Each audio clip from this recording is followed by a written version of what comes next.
fire raining down from the sky and destroying an entire city. It sounds like a Hollywood disaster movie, and it's hard to imagine anything like that happening in real life. But fascinatingly, we also find more or less exactly the same account of a city destroyed by God in the New Testament, the Torah, and even the Quran. With so many supporting accounts, many have wondered, could it really have happened? For thousands of years, generations of historians have searched for physical evidence of the cities of Sodom and Gomorrah without success. But now, biblical scholar and archaeologist Dr. Stephen Collins may have made a mind-blowing discovery. After years of research, Dr. Collins believes he's uncovered the true location of the ancient cities of Sodom and Gomorrah. His search led him to the northeastern end of the Dead Sea, where the largest archaeological site in the entire Jordan Valley is located, Tal el-Hammam. So, when you connect this whole thing together from the biblical side of things, Tal el-Hammam is in the right place for Sodom. It's in exactly the right time frame for Sodom. It's a massively complex and fabulous ancient city. It's huge. Tal el-Hammam is sitting right in the very location that the Bible specifies for Sodom. Based on his research, in 2005, Dr. Collins began a multi-year excavation of the Tal el-Hammam ruins, and what he found was extraordinary. The very first season, we did a 2 by 2 meter probe excavation on the lowest part of the upper city. So we get a couple meters underneath and boom, we're on top of the destruction matrix of the Middle Bronze Age. All of a sudden, staring up at us was a piece of pottery, the surface of which looked like glazed green glass. This green glass pottery found in the destruction layer carbon dates back to approximately 1650 BC, which may line up with the biblical account of Sodom. Collins' further analysis also confirms it was a single event involving high heat that obliterated these ruins.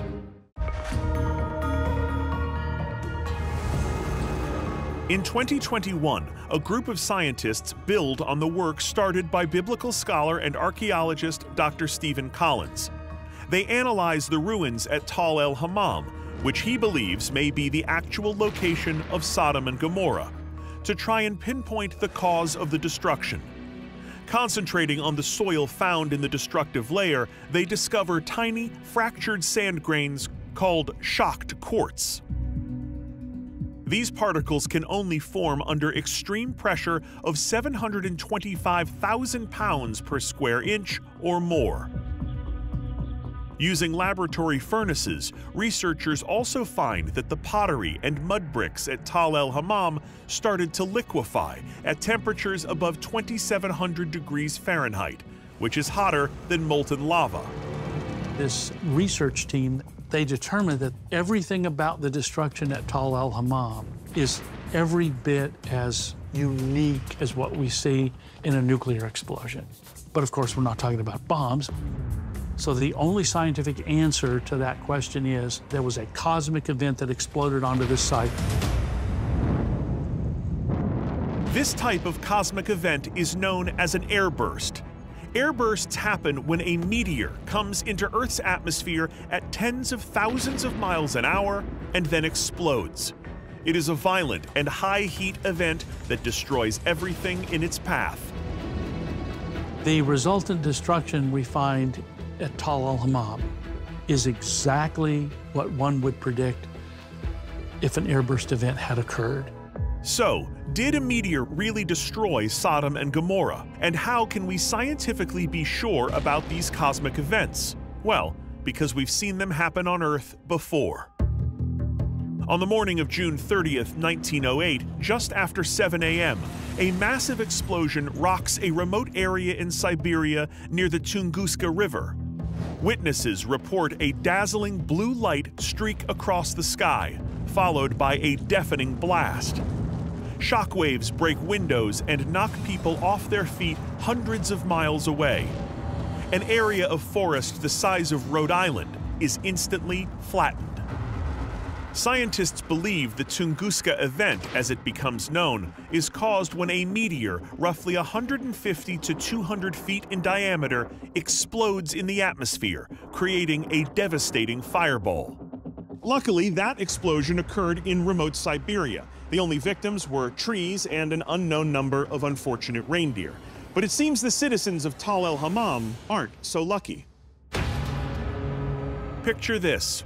Sometime around 1650 BC, the people of Tal el Hammam are going about their day, blissfully unaware it will be their last.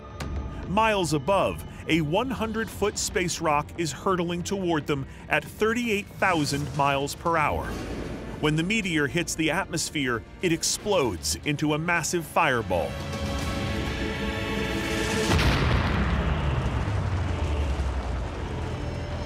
The blast is 1,000 times more powerful than the atom bomb at Hiroshima. The ground heats up to 3,600 degrees Fahrenheit. Wood, animals, and people instantly burst into flame.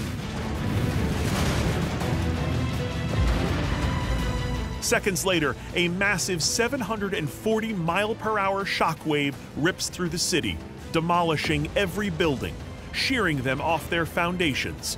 There are no survivors. The city and its people are here one moment and then gone forever.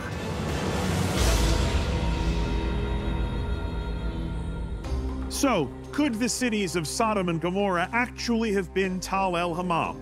The pulverized buildings, the hellish incineration, even the blinding flash of light attributed to the angels could all be explained by a meteor's blast.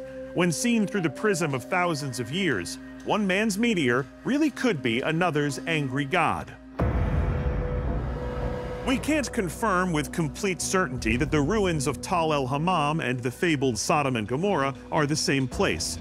But for the first time, we can say, thanks to extraordinary evidence, that 3,500 years ago, a meteor wiped a vibrant and thriving city off the map. And here's the thing. Meteor strikes like the ones at Tal el Hammam could in theory happen at any time.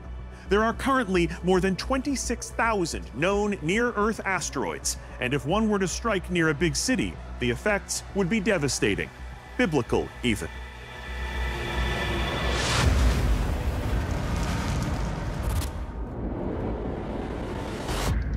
We now head from two cities destroyed to a monument that has stood the test of time. So this is probably one place I don't need to introduce, the world's most famous stone circle that has been standing in England long before England was even a thing. But today, over 5,000 years after it was constructed, much about Stonehenge remains an enigma.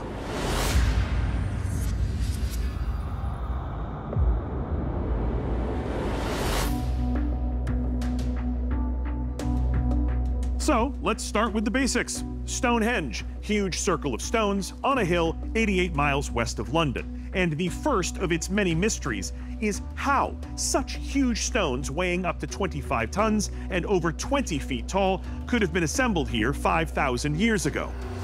Now, new evidence will tell us where they come from, how they got there, and why this wonder of the world was created.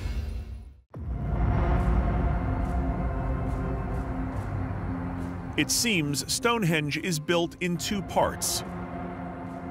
The first phase, constructed in approximately 3100 BC, is the henge, an elevated bank of dirt. This henge has two entrances and an enclosed area longer than a football field.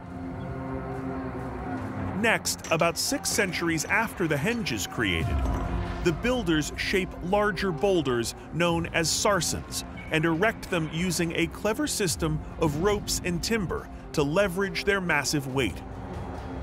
And finally, they arrange the smaller blue stones, named for their bluish tint when wet or freshly broken.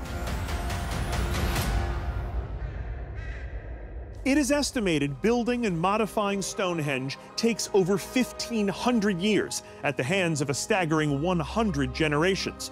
So if you think a 40-hour work week sounds like a full-time job, think again. At least your great-great-great-great-great-great-grandchildren don't need to finish your shift. But another mystery looms over Stonehenge. None of its massive stones are native to the immediate area. So where did its extraordinary megaliths come from? For centuries, the best answer to where these monoliths came from was Merlin, the mythical wizard. Just before the time of King Arthur, Merlin is said to steal the stones from Ireland and then enlists giants to reconstruct them at Stonehenge. At least that's according to Middle Age legend. Putting Merlin to the side, the true origin of Stonehenge remains unsolved for centuries.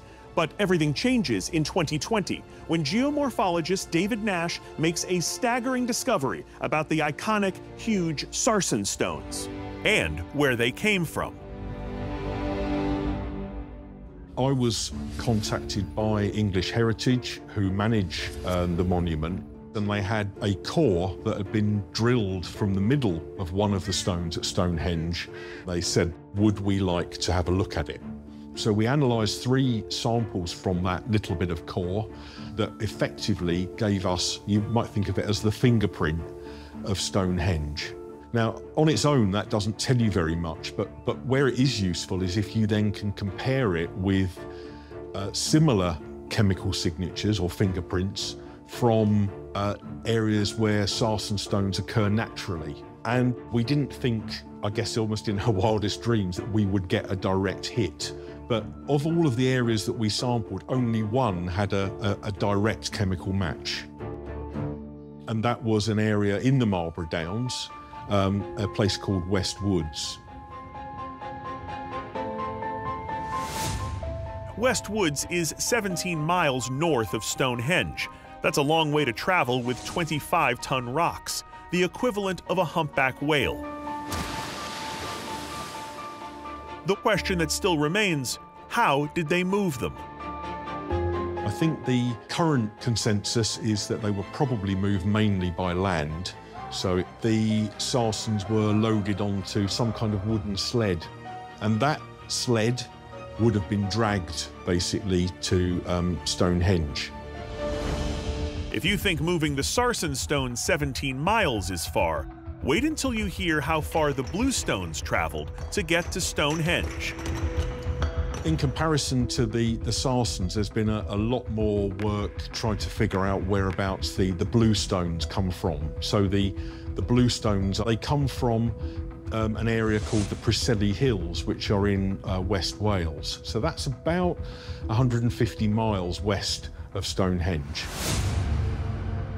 And in breaking news, it was recently determined that the central altar stone came from the far north of Scotland. That's a 460-mile journey for this megalithic monster. So now that we know where these stones came from, and maybe how they got here, the biggest piece of the puzzle is why. Why were they brought here at all?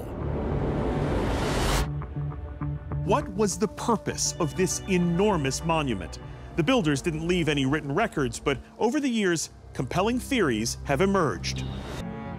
One possibility is that Stonehenge was constructed as a place to celebrate important moments of the year, a calendar of sorts. It is believed that part of the reason the location was chosen was because it offers wide open views of the sun's light. Today, it is still clear as it was 5,000 years ago that the monument does chart the movement of the sun. On the summer solstice, which is the longest day of the year, the sun rises behind the heel stone and casts its beams into the center of the monument. These times of year were celebrated in ancient pagan rituals. In 2021, I met with Michael Parker Pearson, a Stonehenge expert who had an amazing discovery that might help explain the purpose of the monument. When we dug here, what we found was human remains. That was just a fraction of the number of people who were buried here. This place was full of the cremated remains of the dead. It's basically the largest cemetery within Britain for the whole of the 3rd millennium BC. Incredible. But then, Pearson came up with a groundbreaking new finding that changes much of what we know about Stonehenge. His theory suggests that people journeyed to the monument because the stones were a sanctuary for healing, believed to cure wounds and illnesses.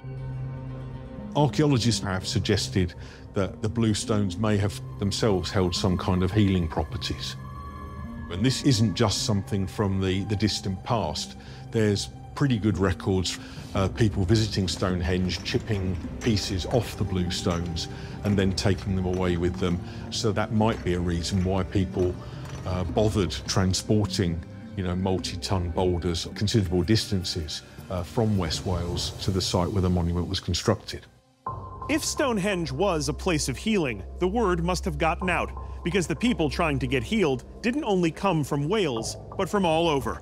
For example, the remains of these two men, buried at Stonehenge around 2300 BC, offer fascinating insights into ancient migration. There's isotopic evidence showing that the older of the two men was born in the Alps in Central Europe, traveling hundreds of miles from what would now be known as Switzerland.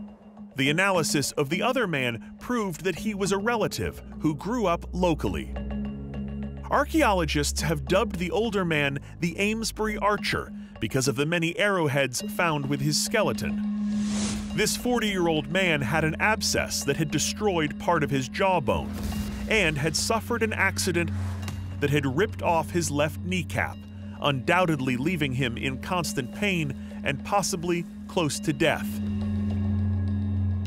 It seems that he traveled on foot to Stonehenge all the way from the Alps in Central Europe. Could this have been one last desperate roll of the dice to heal his soon-to-be fatal injuries? And even more intriguing is what was found inside the ailing man's burial: fragments of bluestone, providing more possible evidence that he was drawn from a distant land to the healing stones of the Henge. Anyone who sees Stonehenge knows it was a sacred place. The vast stones rising up, standing tall with a simple beauty. But thanks to what scientists have uncovered, we now know it was also a place of pilgrimage and healing. And today, it still is. Every year, more than 1 million people travel from all over the world, embracing the very same magic our ancestors felt 5,000 years ago. I'm Džoš Gejts. Until next time, travel adventurously.